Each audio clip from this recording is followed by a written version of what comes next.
आज आम्ही घरामध्ये एक छोटासा इव्हेंट सेलिब्रेट करत आहोत. इव्हेंट करण्यामागचा हेतू हा फक्त आणि फक्त आईवडिलांना कृतज्ञतापूर्वक त्यांनी केलेल्या प्रत्येक गोष्टींचा एक आदर म्हणून आम्ही इथे छोटासा असा इव्हेंट करत आहोत. ही त्याची पूर्वतयारी मी तुम्हाला इथं दाखवत आहे. आणि ह्याच्यामध्ये जे मोगऱ्याचं फूल आहे त्याला थोडंसं मी असं म्हणेल की आईचं प्रतीक आपण म्हणूया, आणि चाफ्याचं फूल म्हणजे वडिलांचं, की ज्यांनी ह्या घराला एक घरपण येण्यासाठी स्वतःचं आयुष्य वेचलं आणि त्याच्यासाठी जेवढं करता येईल तेवढं त्यांनी केलं. त्याबद्दल हा एक कृतज्ञता दिन म्हणून आम्ही इथे साजरा करत आहोत.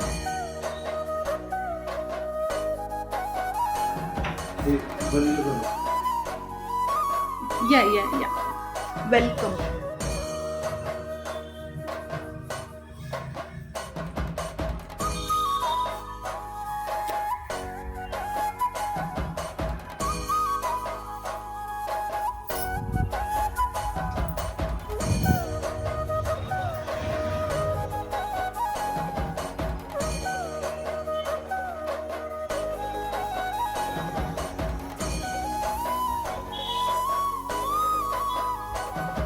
आता पुष्पगुच्छांचं देवाणघेवाण होणार आहे.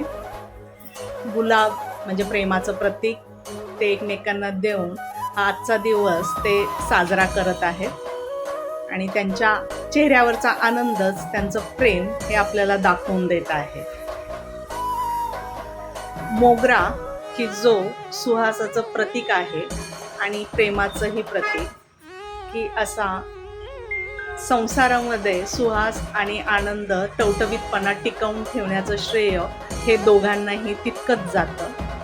आणि त्यामुळंच हा दिवस हा अत्यंत मनस्वी खूपच छान वाटतं, की जो आनंदाने भारावून गेलेला आहे. चाफा म्हणजे प्रेमाचं प्रतीक हे आज आईच्या उंजळीतनं पप्पांकडे जातं आहे, की जे आयुष्यभर एकमेकांची साथ देत प्रत्येक क्षण प्रत्येक दिवस एवढ्याच प्रेमाने, जबाबदारीने आणि फार आत्मीयतेने प्रत्येक दिवस जगले, की ज्याचं श्रेय हे त्या दोघांनाच जातं. आणि आम्ही तिघं त्या दृष्टीने खूपच काय आहोत, भाग्यवान आहोत. तर हा आजचा कृतज्ञता दिन खूप छान पद्धतीने साजरा केला गेला आहे असं मला वाटतं, आणि त्याचं पूर्ण श्रेय हे या दोघांनाच जातं आणि मी कायम त्यांची ऋणी आहे. आयुष्याचा प्रत्येक क्षण हा एकमेकांच्या साक्षीने एकमेकांना सांभाळत आणि मनस्वी एकमेकांची साथ देत हे जगत आले, आणि त्याचं प्रतीक म्हणजे त्यांच्या चेहऱ्यावरचं हास्यच. येणाऱ्या प्रत्येक खाचखळगे आणि आलेली परिस्थिती चांगली असो वा वाईट असो, एकमेकांना धडपडत का होईना पण आजवरचा प्रवास त्यांनी खूप आनंदाने आणि खूपच समजूतदारपणे पूर्ण केला. आणि त्याबद्दल मी त्या दोघांचेही आमच्या तिघांतर्फे आभारी आहे, किंवा आम्ही उपकृत आहोत की असे आईवडील आम्हाला लाभले. मातृदेवो भव,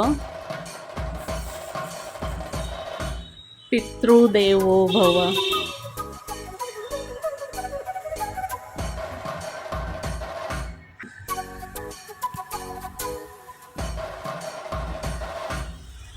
धन्यवाद.